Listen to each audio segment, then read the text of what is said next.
O assunto agora é da página 53 do livro didático de Física, de Bongiorno, dos terceirões, tanto matutino quanto vespertino. O assunto é esse aí que está de azul, densidade superficial de cargas. Nos condutores não esféricos, a distribuição de cargas em excesso não é uniforme. Assim, há locais com maior concentração de carga do que outros. Muitas vezes é importante saber quanta carga uma região agrupa a mais que a outra. Para fazer essa medição, usa-se uma grandeza chamada densidade elétrica superficial, pois se trata de um condutor e todo o excesso de carga está sempre na superfície.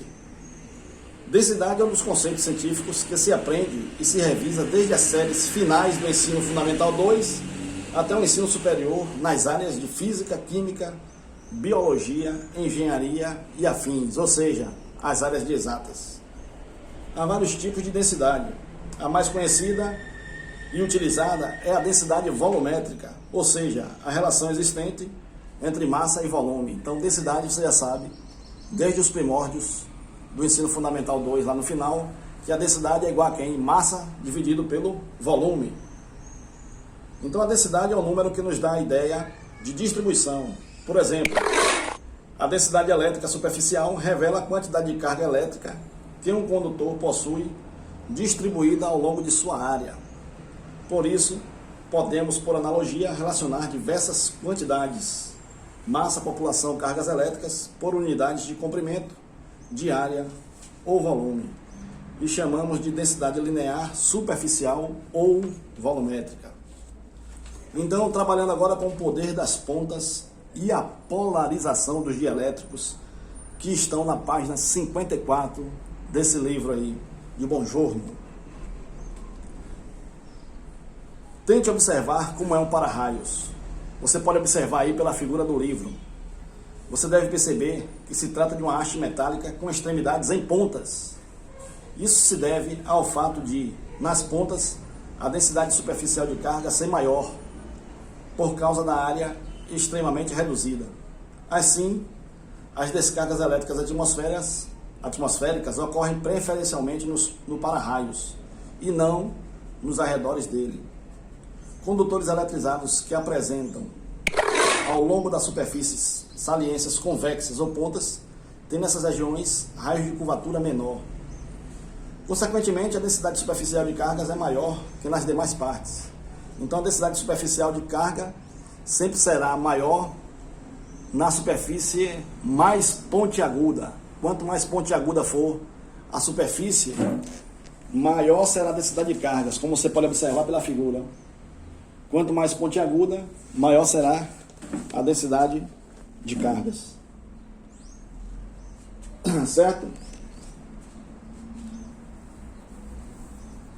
Aí, nos arredores do meio que envolve as pontas de um condutor eletrizado, o campo elétrico também será mais intenso, podendo atingir valores muito elevados e provocar um fenômeno eletrostático denominado poder das pontas, que consiste na troca de cargas elétricas entre as pontas do condutor eletrizado e o meio isolante que o envolve.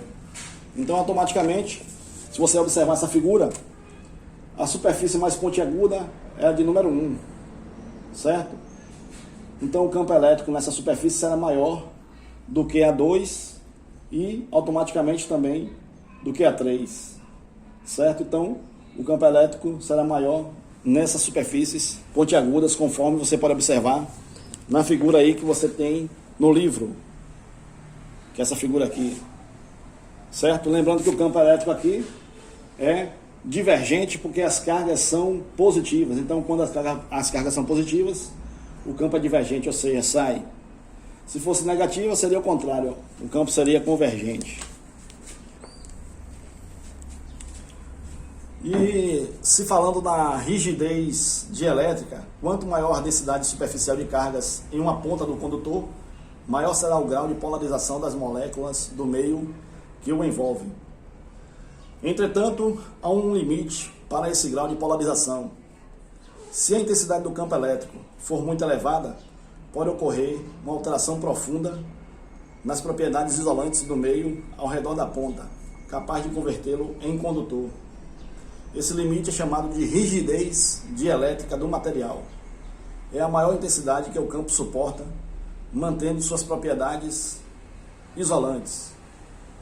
Quando o meio for submetido a um campo elétrico de intensidade superior à sua rigidez dielétrica, forças elétricas arrancam elétrons dos átomos do meio. Teremos então uma mistura de íons com elétrons livres, tornando o meio condutor.